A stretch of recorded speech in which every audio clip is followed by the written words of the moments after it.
Hi, Run Your Story family. This is Allison Gaillard with Run Your Story, where every story needs to be heard. And I am so excited and so honored to be able to share Nell Gustavson and her Run Your Story. Let me just say, if you do not know Nell, you should. She's fabulous. I love her. We have gotten to spend time together at different events and at races, and she's just a hoot. And if you are having a bad day, go hang out with Nell because you're going to be laughing. She's so good. She's so kind. And I absolutely find her story just incredible. And I'm truly thankful. And honestly, it was hard for me to put this intro together because one, I love Nell so dearly, but the other is her story is so wow, just incredible. And what a fighter Nell is. And after we got done with the podcast, we sat and we chatted for more time. And I was like, I love this. Like, this is so cool. And so Nell, thank you so much for sharing your story and what a fighter you are. Guys, in her story, she's going to share her incredible journey with her new kidney. And just, wow, that's really all I can say. Yeah. So again, thank her for all that she does for our Port City Pacers and for the running community. If she's not running, walking it, then she is there at the finish line telling you to tear off that numbers. I love her so much. And no better way to kick off this month because it's about fighters. And so our podcast is being fueled up by Fighting with Hope. And the founder of Fighting with Hope, Emily King, was diagnosed with colon cancer at the age of 27 in 2019. Since that time, she has had over 100 different cancer treatments put into her body over nearly 5 years. After several rounds of chemo, Emily started finding out that there were more natural ways to fight the side effects of the chemo that trying to keep her alive, but also, as we know, chemo destroys the body. So Emily went out and found some great items that combated the side effects of chemo, the very drug that was keeping her alive, but also making her have bad side effects. So not only that, but she then started sharing the helpful items that she found with other cancer patients. Absolutely incredible. She's an incredible human being. I love Emily. And all of that caused nonprofit Fighting with Hope to happen. And I've had the opportunity to go and put together Fighting with Hope boxes for cancer patients, and let me just say, it's the most wow thing. In there is a blanket, there's a water bottle, there is all kinds of little candies, and so Emily has literally thought about everything that she has gone through, and the box is very well designed and put together, and it is just incredible. So since 2022, Fighting with Hope has sent over 800 plus chemo box care packages to cancer patients all over the world. And guys, this is no cost to the cancer patient. And not only that, but sadly, there also have to be boxes for children. And there are boxes for women. There are boxes for men. There are also boxes depending on the type of cancer that it is. And so other organizations have partnered with Emily because they believe in the impact of these boxes. So you can go and you can sponsor a box. And the whole aim of Fighting with Hope is to bring true hope to those that are facing cancer.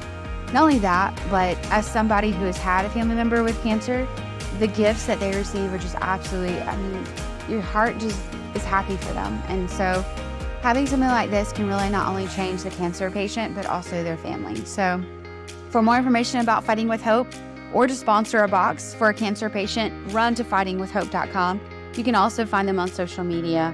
They do such a great job. And right now, Emily is up in Boston doing a clinical trial for her cancer. So truly grateful for her story and for what she's doing and for Fighting with Hope and for them filling up this podcast. So all right, guys, lace up those running shoes. Get ready, get set, and go run with my friend Nell and her Run Your Story.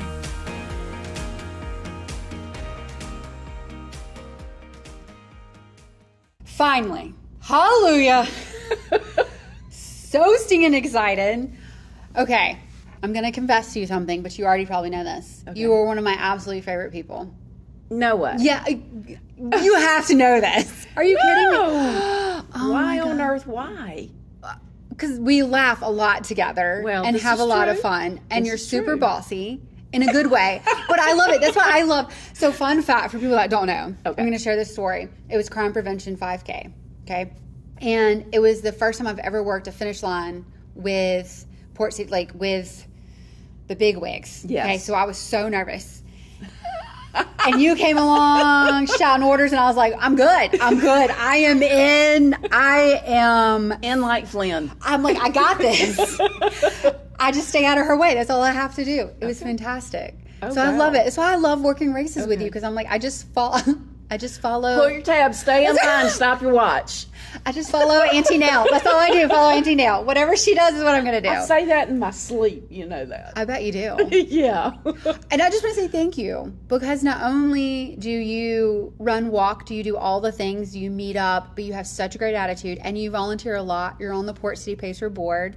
You do a lot for this community, and it's why you're one of my favorite people. You're just anybody that doesn't know you now should get to know you. Oh, you're sweet. You're sweet. You're such a hoot. And then I seem to just take on more and more volunteer stuff, and at some point I'm going to have to say no, because I do have a paying job now, so it is taking up a little bit of my time. And I say that with the twitch. Because my big fundraiser is about to happen. So there we go. Yeah. Okay.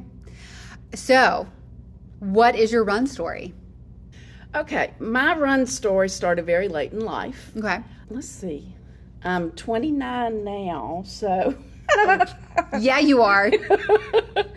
About 12 years ago, which was actually 2 years after my kidney transplant. Okay.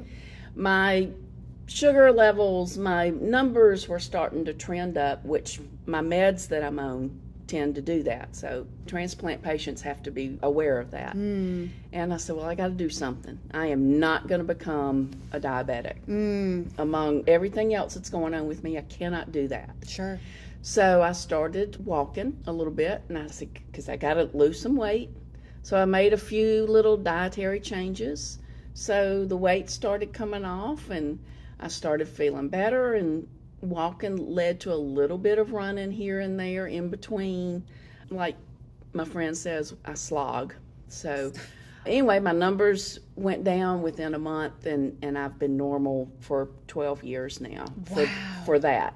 So that's what got me started. After my transplant, I knew I was susceptible to diabetes and stuff, but until it hits you, until you see it on paper going up and up, which is not where it needs to go, it makes you want to do something. So that's what happened. Wow. So how did you get involved with Run 251? Well, Suzanne McKnight Crest, my dear friend whom I've known since the second grade. Whoa, seriously? Yeah. Wow. So she's been the biggest encourager, the biggest coach. She's been a big influence on me and wanting to do things health-wise and run-wise. And so she just drug me in, kicking and screaming. I'm still kicking and screaming. and hey, we meet on every Wednesday night up at B-Dubs, come on. And then that just led to just all in. Wow. So I will say this. You are trouble whenever people go out with you. Because I've been out with you. And man, again, a hoot. Anyone that's not walked with you, ran with you, they're missing such a fun time. You're sweet. Because you're good for my ego. So, I think I do more laughing with y'all than anything, because it's so fun. Well, so much fun. You know, I've had some trauma in my life. Some bad things happened. Needing a kidney transplant, but that was one, and then losing my husband 4 years ago. So, my goodness, if you don't pick yourself up by your bootstraps and enjoy life, what you've got left of it, and start laughing, having fun, then what are we here for? Ooh, that's good. Yeah. You know? Let's talk about your kidney transplant. Okay. I always love to talk about that. So how did that come about? Was that something you were born with, something that developed? Born with it. Okay. I have polycystic kidneys, which just means I have a bunch of cysts on my kidneys. Inherited it from my father, who passed away from it in 1970. And at that point, there weren't even dialysis machines here in Mobile. Wow. So we've come a long way. Sure. So I was diagnosed when I was 27 years old. And I knew one day I would need a transplant because normally this disease is very slow growing. Okay. All right, so when I hit 50, which was just a couple of days ago, so when I hit 50, I needed a transplant. Didn't really have any prospects except for one person. And let me back up just a little bit. When my sister was a young woman, not a teenager, she's a little older than a teenager, but she found herself pregnant and unmarried. And she decided to place the baby up for adoption. So fast forward 30 years, when Alabama opens up their adoption records, she was able to find us, her birth family. Wow. So when Sally, my sister, went to meet her and was telling her our family history and told her, hey, I have a little sister that's going to need a transplant one day. And Liz said, without even having met me, I'll do it. What? Yes. Wow. Yes. So I'm like, okay, thank you. You don't even know me. But I wasn't quite ready. You have to hit a certain percentage of kidney function before you get put on the transplant list. So about 2 or 3 years later, I could think it was, I got put on the list, and my sister Sally said, hey, she's on the list, it's time. And Liz said, I'm still here. Wow. So she went and got tested. I did not know that. And then I get a phone call one day, and she says, I'm an initial match. And I said, initial match for what? Are you serious? Yeah, I had no idea. Wow. So she said, to be your kidney donor. I said, oh my God, Liz, I cannot believe this. So I always say that the whole little story has God's handprint all over it. Yeah. I just, He placed her in my life just when I needed her the most. So in 2010, we had the transplant. She's living the life. I'm living the life. And so I guess people always say, well, what did you do to thank her? And I said, I live every day. That's how I thank her. I'm doing things that I didn't think I could do. And I'm just enjoying life. And that's my best way to give back to her. And you do that. So I'm emotional because like I said, you're one of my favorite people. And I watch you and I watch how you are with others. And you're such an encourager at the finish line. Even when you're yelling people to pull a tab, you're like, come on, runner, let's go. Pull my tab. Yeah, good job. But it's just, you're such a cheerleader for the community in whatever you're doing. And that's something that I strive to be like. So I just thank you for that because you were such a joy. And it's just so refreshing. And I didn't know that. I knew the kidney transplant. Yeah. Because obviously last year at Run and Try, there was the fundraiser. Yeah. And so that was really fun to celebrate that, even though I didn't win anything. It's fine. It's fine. But it's just so cool to have gotten to know you more, especially since being on the board and, again, hanging out at races together. It's been so fun. Well, thank you. Like I said, you're making my head swell. It's not going to fit through the door in a minute here. So obviously you have learned some incredible lessons from running, walking.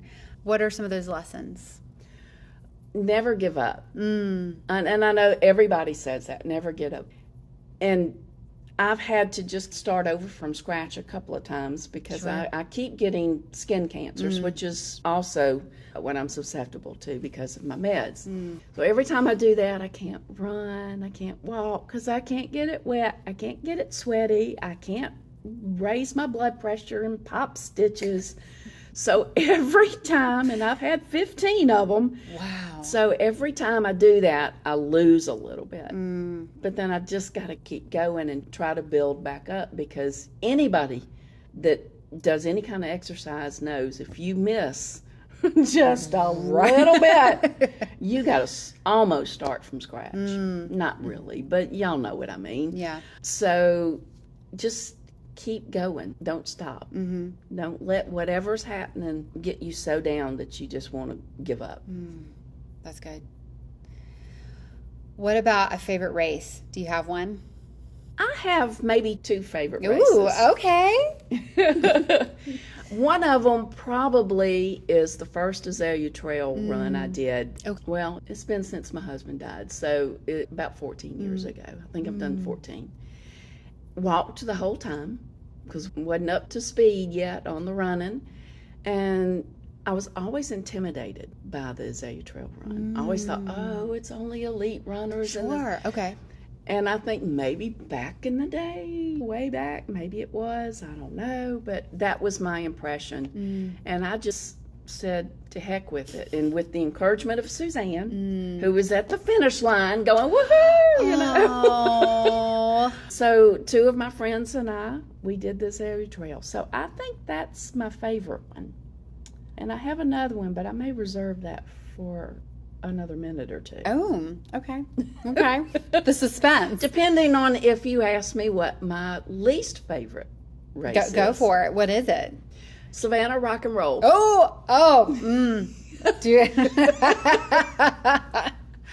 So it was supposed to be fun. I've never done a rock and roll, and I was looking forward to that experience. And we got up there, and Suzanne and I were going to do the half marathon relay, which meant a little over 6 miles each. Well, it was so bad they had to cancel the full marathon. So that ought to tell you something. Because it was pouring rain, right? Pouring rain, 20-mile-an-hour winds, and 40 degrees. And it never stopped the whole time. Now, when Suzanne's running her leg, that'll mean I'm in some building somewhere. Right. Oh, I'm standing out in it. And when I'm running my leg, she's standing out in it. So it was 3-4 hours of that. Yeah. So that was my worst race. It was so bad. We were so cold and drenched. We just went straight to the hotel room and ran the hot water over us in showers and couldn't even feel the water. It was so hot. So that brings me to my favorite race, Savannah Rock and Roll. Whoa. Okay. I know that sounds weird. How can a race be your favorite and your least favorite? It was a favorite because it was so hard and so not troubling, but it was hard and it really, you had to pull deep from within. Man. And I ran almost the whole time. Maybe because I wanted to get the hell out of there. I'm not real I'm getting out of these elements. But after I did it, the feeling of persevering, maybe that's it. Yeah. Both of us persevered. I think that's why it really is my favorite race. Wow. But they don't have that race anymore, right? I don't think so. Not in Savannah. They've got one in Las Vegas going on this weekend. So I think there's still some rock and rolls going on, but I don't think in Savannah. Wow. And I ran through the pretty part. Suzanne, however, did not. Oh. You're like, you're so scenic. She's like, no, it wasn't. No. But you know what? Neither one of us really looked around. I was going to say, how could you even see anything with all the rain and the wind? It was hard. So wow. It was still fun. The next day, absolutely gorgeous. Really? Oh, yeah. What? Yeah. So we stayed and played. Oh, good. Okay. So you got to enjoy Savannah a little bit. Okay. Yes. Not with that last memory. Yeah. But there again, it's still my favorite race. That's Isn't that good. Weird? No, I like it. That's a great perspective. I like that. What does your pre-race routine look like? What is that? It's fair. Hey.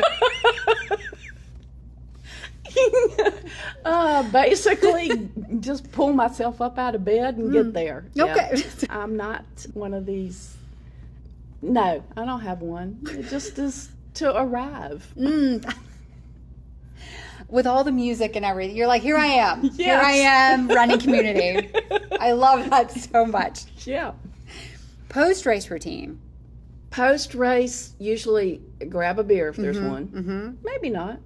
But just say, woo, I did it. Whether it's a 5K or 10K or 12K, it's just hanging out with the friends. I really thought you were going to say Cammie's ice cream. You know what? Usually by the time I'm done, there's none left.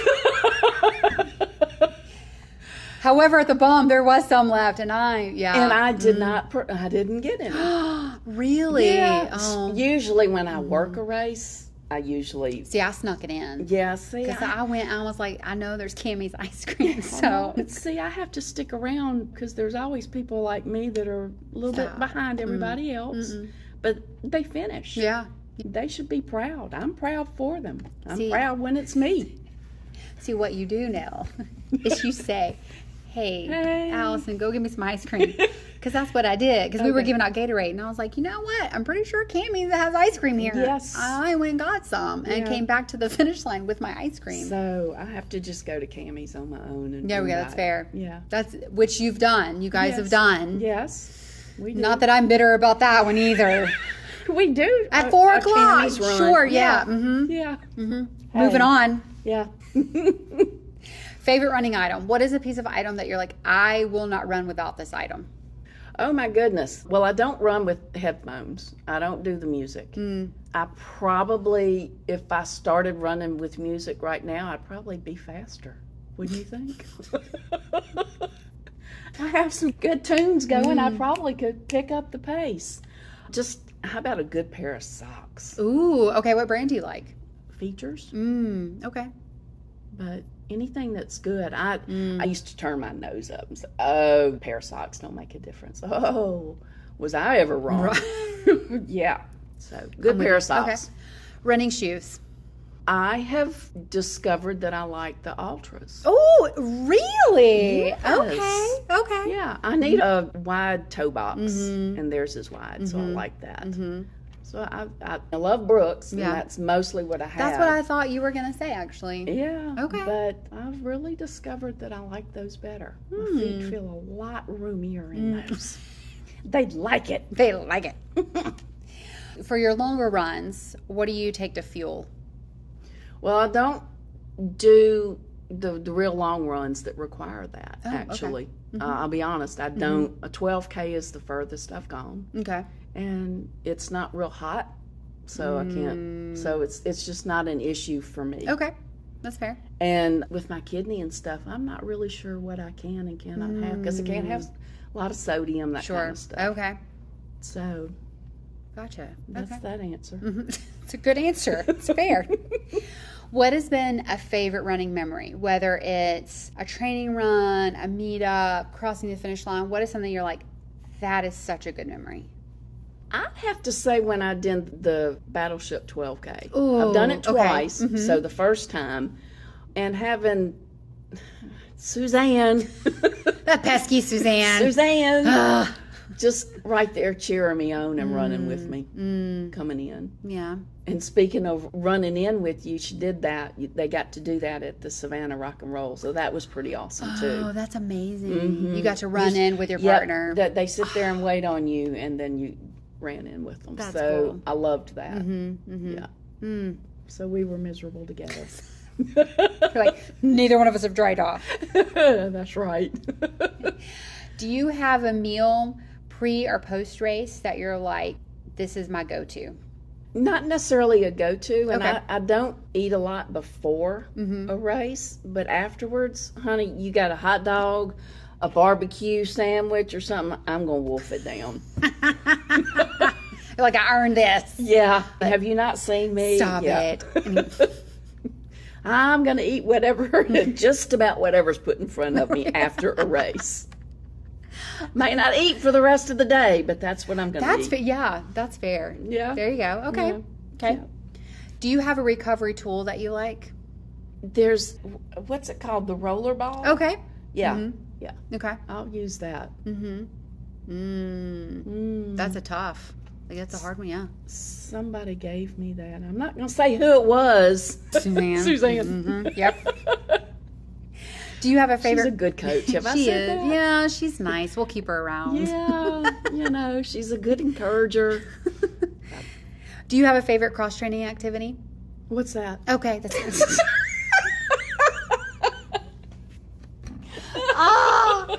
I can't with you. I love it. I love it. This is just you, though. That's what I love. And I love how you were like, it's going to be boring answers. These are not boring answers. I mean, I would love to say that I do some cross-training, and perhaps I should, but I don't now. Maybe this will encourage me, because you know who's going to make me start doing that? When she hears this podcast? Yes. Suzanne. I'm actually surprised you're not at her gym lifting with her. That's what I thought you were going to say. Oh, she's trying awfully hard to get me there. She's tried a few times. I do like yoga, but that's not... It's not in her gym. No. Hey. I love it. You should come to Pro Health with me. Okay. They have a pool. It's a great swim. And they have yoga classes. I don't do public pools. Okay. Just, it's all kidney transplant related. Oh, okay. There you go. Okay. I just don't do, although if I had to, that one would be okay. But I, especially like water parks. And, Oh, yeah. Oh, God, no. Oh, Lord, no. Help me, no. But they do have yoga. Okay. Yeah. All right. I like yoga. Yeah. I never did it until about 3 years ago. With like- Port City Pacers? Yeah. Yeah, okay. Yeah. So that was good. Yeah. Yoga's great. I know. That would be a good cross training activity. Okay. Next time I'll say, yes, I have a cross training program. You're like, listen, Suzanne, all I need to do is write yoga now. Is what I've done. Yes. Okay. What advice would you give to somebody who wants to start running, walking? Just find a group. I don't know about everybody else, but I need accountability. And that's what our little knit group does. It makes you accountable. I don't really want to get up out of bed this morning. Oh, but those other ones, they're going to be waiting on me. Call me out. They don't call me out on Facebook. That's right.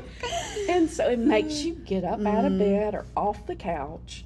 So even if it's just one person, find somebody to make you want to get out. And that's what our little community is. They make you want to get out. And I tell you, speaking about the community, the running community, my goodness, they are something else. Yeah.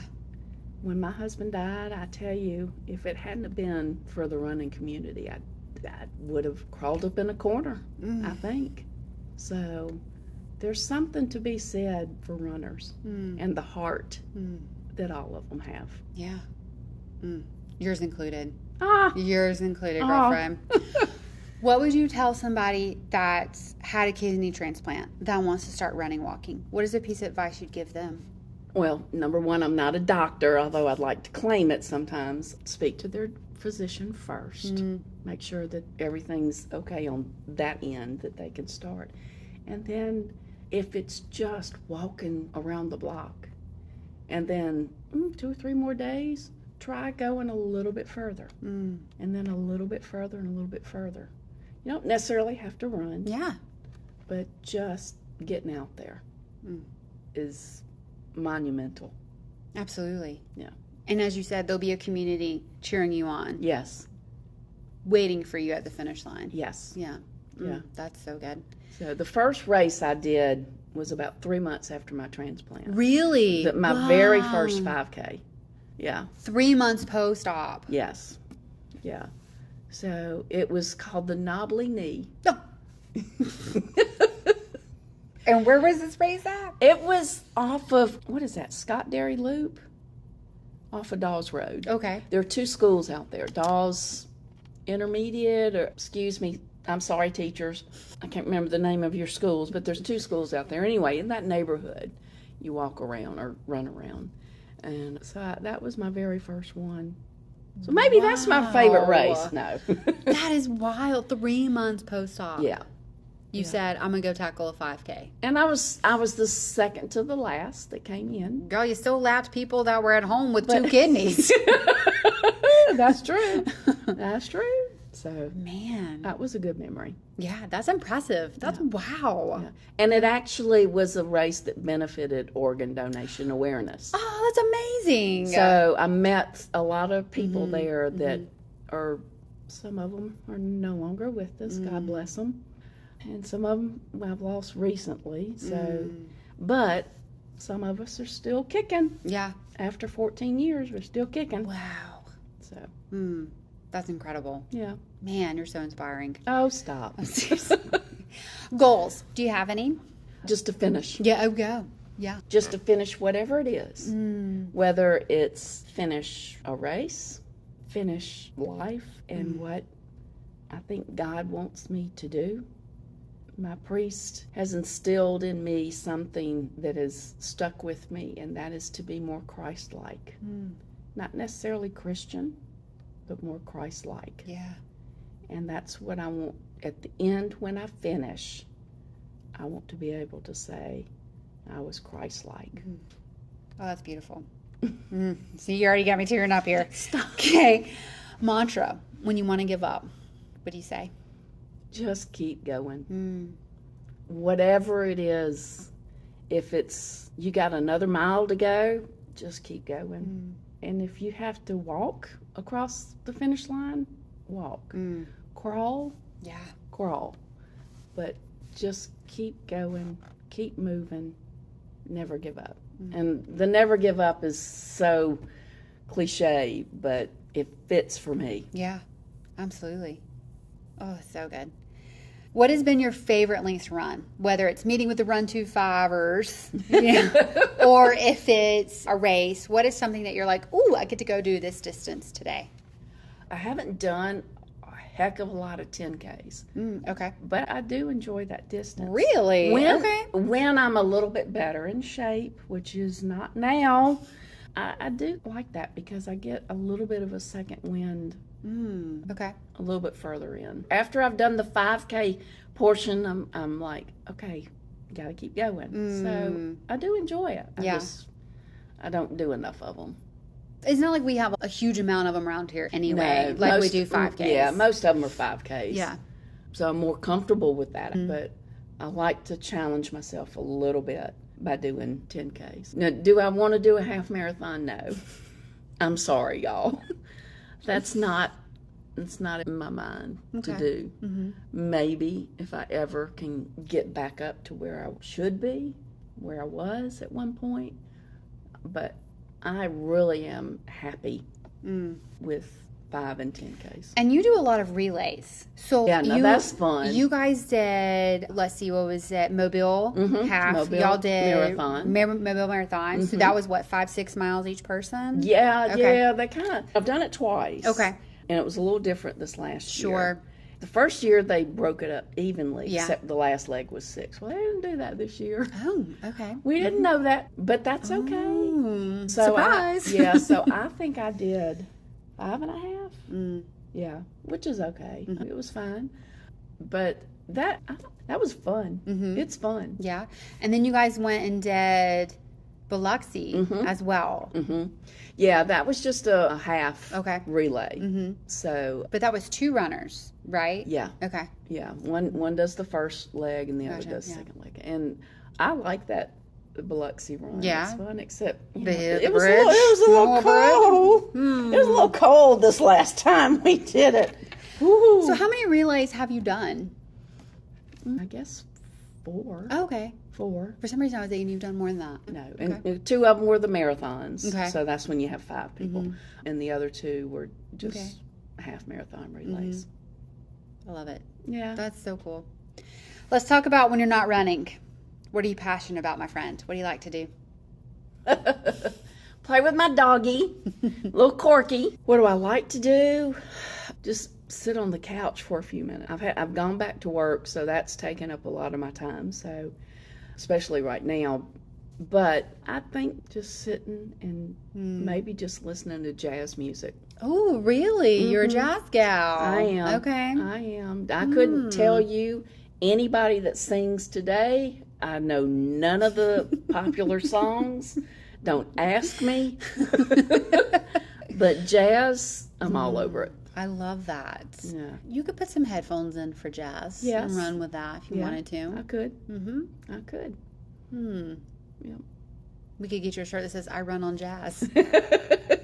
Well, I do have one that says I run on spare parts. Oh, that's cute. So, yeah. Yeah. And you're really big into raising awareness and funding for kidneys. Yes. Right? The Kidney Foundation? Yeah. Yeah. I work for the Alabama Kidney Foundation, and we serve low-income dialysis patients. Oh, wow. Okay. So there are 400,000 Alabamians with kidney disease. Really? And 14,000 are on dialysis. Man. So we raise money to help them with daily living needs, which means helping with electricity and water and gas bills, gas to and from, or transportation to and from dialysis. They have to go 3 days a week. Wow. So I've been involved with the AKF for many years. This is my second time working for them.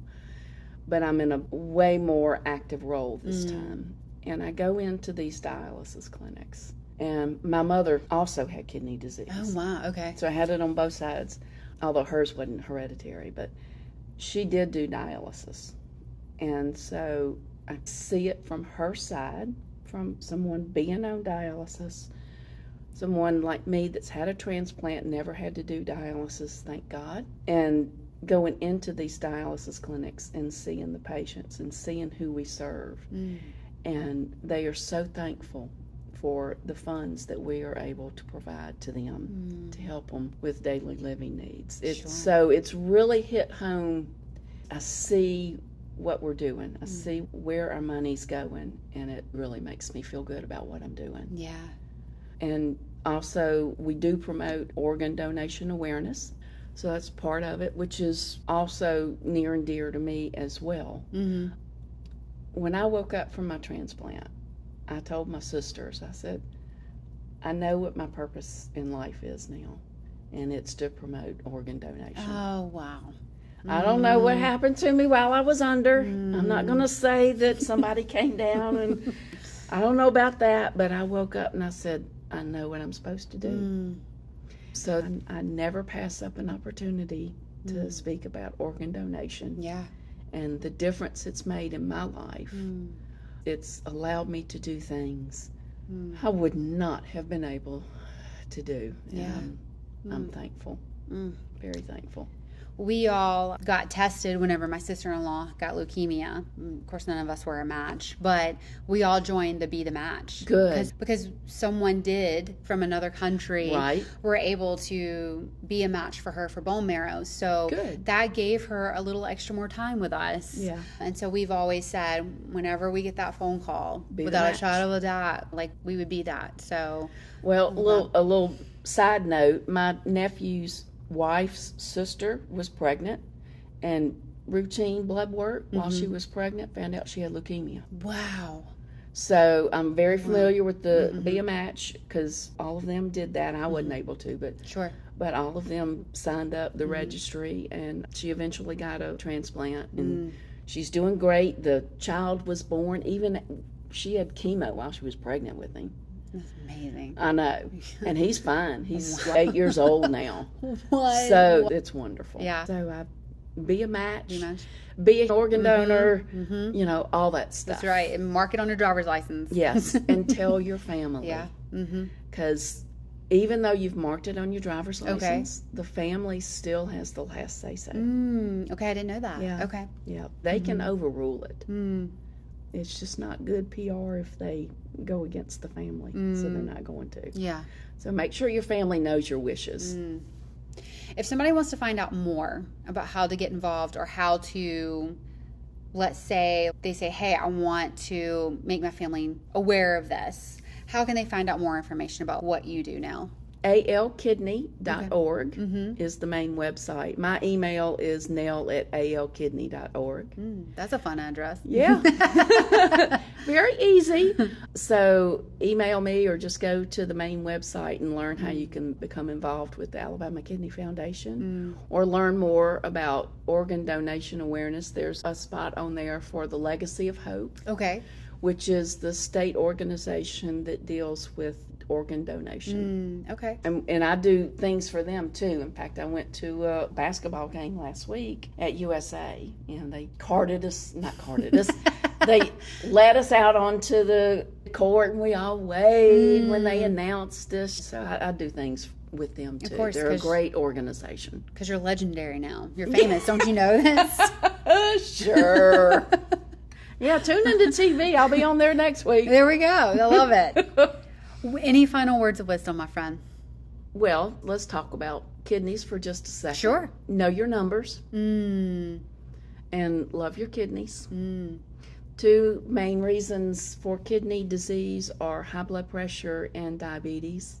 So make sure you know your numbers, keep them in check, know your blood pressure numbers, keep that in check, because you don't want to have to go on dialysis. You don't want to have to need a transplant.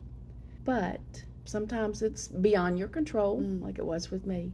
But anyway, so. Love your kidneys. I love that. Love your kidneys and just enjoy life. Whatever life throws at you, just embrace it. And if it's not the way you want it, then find a way to fix it. Ooh. That's good. I love you, my friend. Love you to too. pieces. And not only that, but not only are you amazing, but you also support the podcast. So thank you for that. You're welcome. My So pleasure. Sweet and just, it's one of the things I say about the running community, and that is it's like a family reunion.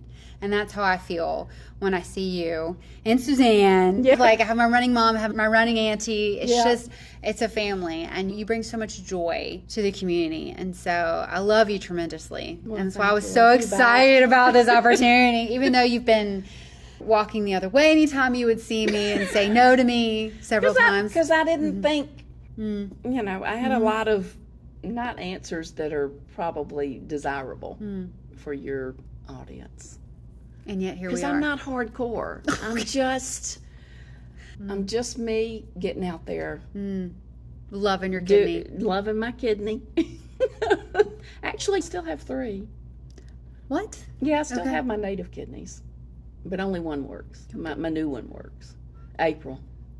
Oh, you named her. Oh, yeah. Love it. Her name's April. Okay. How did that name come about? Well, I got her in April. Oh, that's fair. Okay. And April is National Donate Life Month. Oh, how cool is that? Okay. Duh. That just makes sense. Oh, you didn't know that? I did not. Shame on you. I know, terrible. Now you do. Now I knew. Yeah. Oh. Yep. Oh, my friend, I love you so much. Love you back. Thank time. you for all you do for this community. Thank you. And for me. You're just a bright light, and I just can never get enough of you. So, thank So good for you.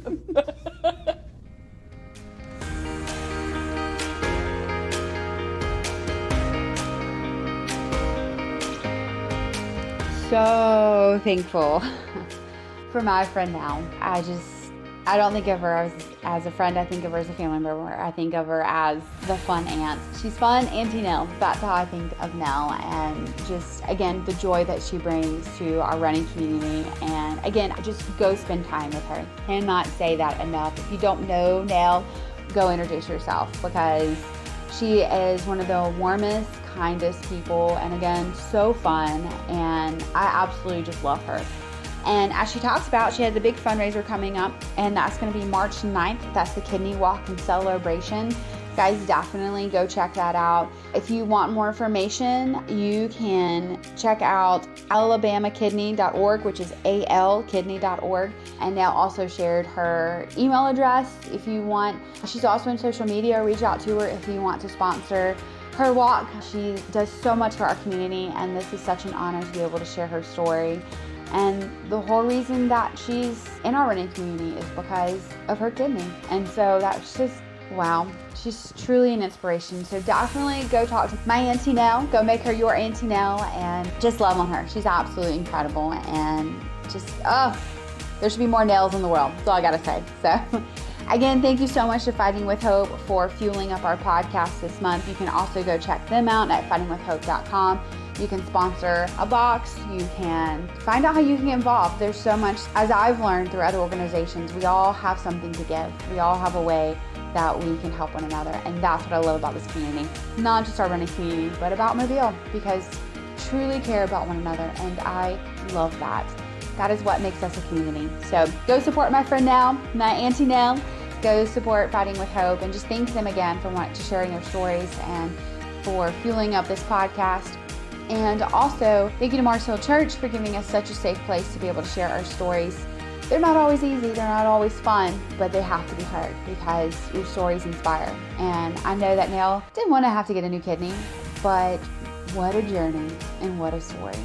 So thank you to Mars Hill Church for believing in the running community. Thank you for wanting to hear our stories because they matter. They need to be heard. They're incredible. So as always, thank you to Gaillard Tech Services. He makes us all sound so good. And just truly appreciate him. He's in the midst of updating some websites and creating some new ones, and so he's very sought after, so definitely go check him out. We appreciate that he takes time for Run Your Story because he does not get paid enough, I can guarantee that. So for all that he does for our social media, for our website, and for the podcast. So definitely give him your business. Definitely tell him thank you for supporting Run Your Story. He loves this running community and he loves hearing your stories. And my favorite part is, you know, I'll come home after an interview and he'll say, all right, how'd it go? And I'm like, oh, you're going to love this, you know? And he does. Like, he'll pause when he's editing. He's like, this is really good. It's like, I love their story. So you guys inspire him. And so that's pretty incredible that you do that. Again, your stories need to be heard. So we love that. So Gaillard Tech Services, you can check him out online. You can also check him out on social media and reach out to him. He loves it. All things websites is all I gotta say. He does such a great job. And our Patreon supporters could not do this without you. We absolutely love you and you guys make this possible. It does cost to put on a podcast, and so our Patreon supporters cover the cost of that.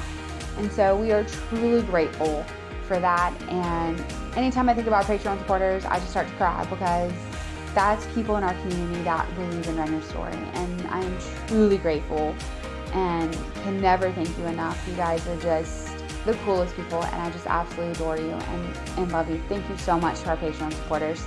If you want to join the Patreon supporter community, you can head on over to our website. There's a nice little link there that you can sign up to a Patreon supporter.